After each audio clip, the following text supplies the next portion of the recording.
Dena Devanka lega setelah gugatan perceraiannya terhadap pemain sinetron Jonathan Frizzy dikabulkan pengadilan.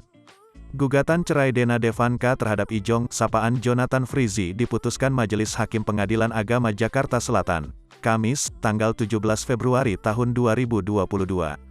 Alhamdulillah lega setelah sidang cerai berjalan cukup lama, kata Dena Devanka setelah sidang putusan cerai, Kamis.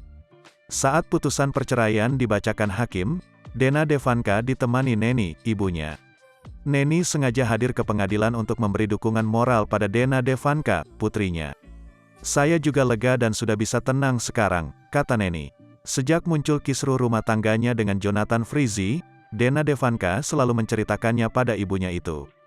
Dia, Dena Devanka, kalau ada masalah selalu cerita dan saya selalu siapkan waktu untuk dia.